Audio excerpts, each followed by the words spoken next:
All right, so welcome back to the Trauma Therapist Bookstore Live. Super excited to have as my guest today, Analie Shepherd. Analie, welcome. Thank you. You're welcome. So we're talking about the book, Analie's book today. It's called Mending the Shattered Mirror, A Journey of Recovery from Abusive Therapy. It's a phenomenal true story of one woman's struggle to regain her heart, soul, and sanity after being psychologically abused by a beloved therapist. Analie is herself the director of a children's performing arts program where she founded almost 40 years ago, and also the director of her own community theater. Analie, welcome. So, uh, I mean, there's no two ways to say it. I mean, just the title of the book in and of itself is intense. Yes. How did all this come about? Why did you write the book? Um, Well, I had a tragedy in my life. I had a very happy, fulfilled, wonderful marriage and family. I had been abused and neglected as a child. And I think I carried those scars with me. So when this tragedy happened, actually, one of my children was the victim of a crime.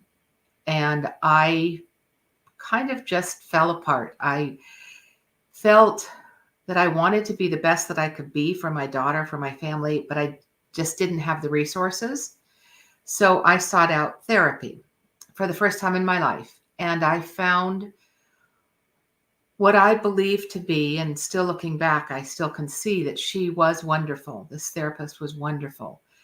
I would say she was too wonderful. She created a very enmeshed emotional relationship with me. She took over areas of my life. She intruded herself into my psyche, into my soul. And it slowly, over 4 years, I just became completely dependent on her in ways that were not healthy. And I didn't know any better. In fact, there were times that I did feel very uncomfortable, but she would always reassure me that it was okay. And after 4 years of it just being what I thought was unbelievably wonderful, something happened in therapy that I disagreed with. And then it became as abusive and as mean as it had been loving for it. And that went on for a year until I was finally able to leave. so when did this happen? When was this experience happening? So I was 47 when I went into therapy Okay. with her. I stayed for 5 years. So I was in my early 50s, about 10, a little bit more than 10 years ago that I actually Okay. left for therapy. Okay. So as this was happening, initially you felt this was, in your own words, wonderful. Yes, I did. Wonderful because she was just so attentive and always there type, or why? She made me feel like I was special, like I was loved in a way that I had really never been loved. One of the tragedies of my childhood was losing my mother, not to death. She did not die, but I was not allowed access to her. And this, I tell this story in my book about why I was set up emotionally and internally to be so tender towards maybe a mother figure. This therapist was 14 years older than I was, and I was not prepared to be, I've heard it called love bombing, and that's what it felt like. I just had this person all of a sudden in my life that told me how wonderful I was. She gave me gifts. She took me out to lunch every week Oh after my boy. session. And I know now that none of that was okay. I didn't know it then. She made she I, she made me feel like a child that was being adored and loved by a mother. And my inner child, I guess I would phrase it that way, my inner child responded in a way that I was not prepared for. And the name of my book is Mending the Shattered Mirror. And the reason I named it that is because, titled it that, was because my life became only a reflection of what I saw of myself in her, as if she had become a mirror.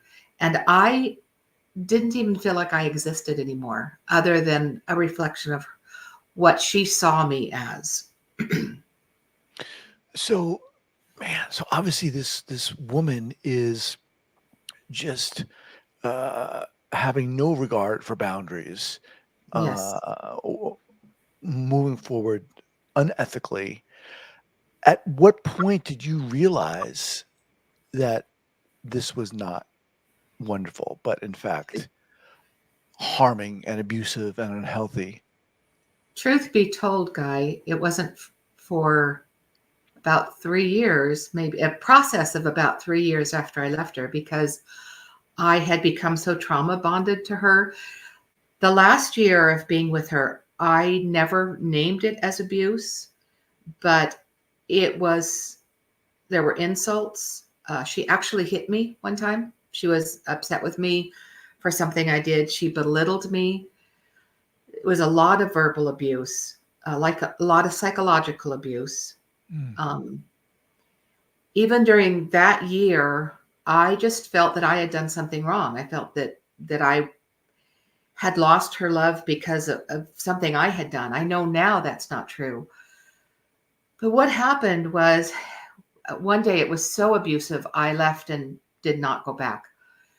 But I reached out that night to an online support group called TELL, Therapy Exploitation Link Line. And I got connected with one of their responders, and she and I started corresponding. And she walked me through discovering the truth of what had happened to me and reclaiming my voice, my soul, my life. And that email exchange formed the basis of my book.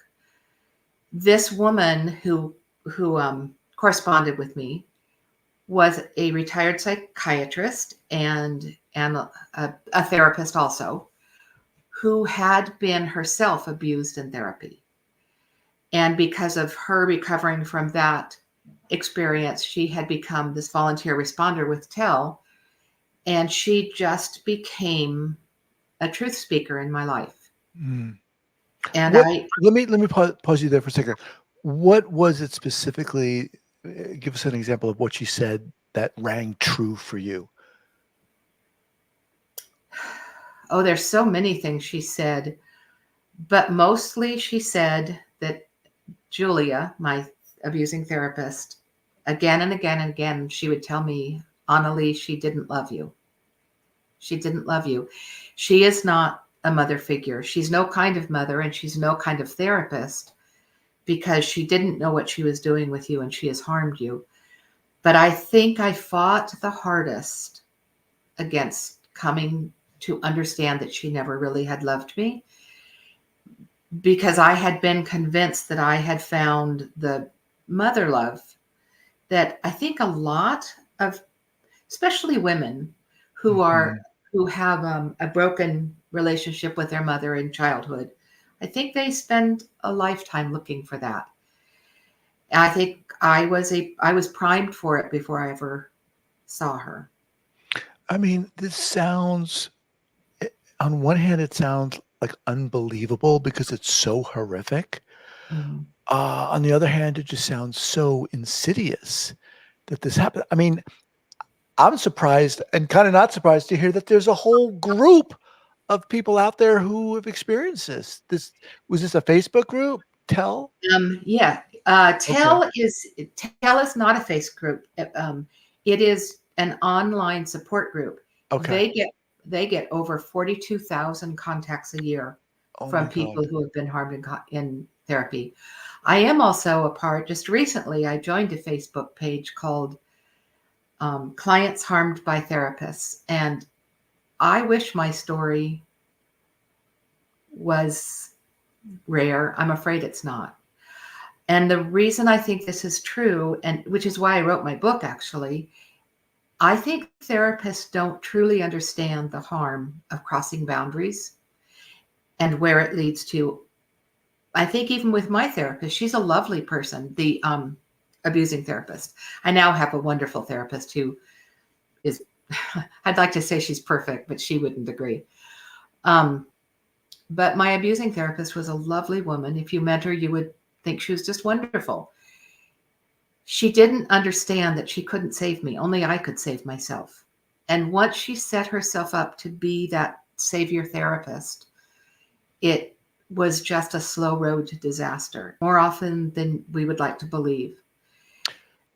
Well, I mean, just in response, I mean, there's one thing to be a savior therapist and to maybe uh, not know what you're doing. And there's another thing entirely to slip into this intense abuse, which you experienced.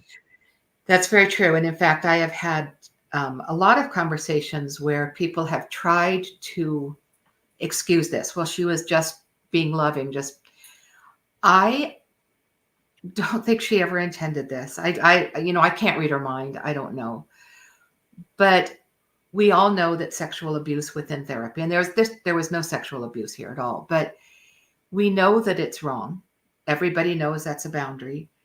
But the real reason for that is because it creates a relationship that is non-therapeutic, for one thing, but it creates an intimacy that is not based on words and understanding.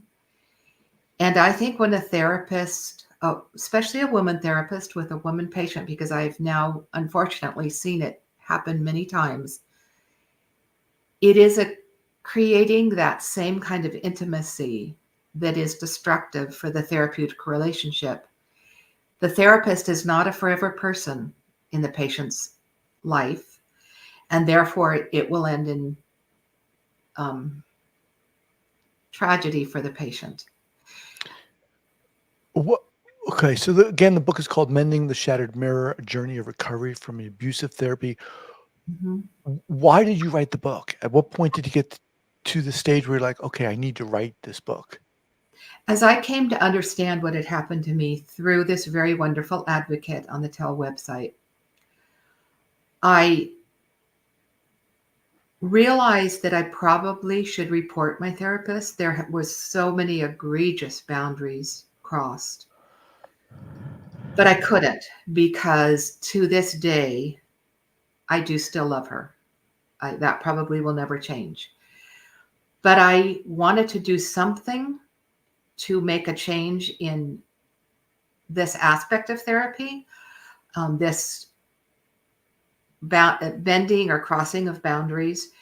And I looked at the email exchange I had with this very wonderful woman from TELL, and I realized that her words of truth and my journey as it was chronicled within that email exchange, that there was a story that was compelling and could tell the truth of this abuse much better than I can tell it now, or anybody can tell it, because I take the reader through what happened step by step.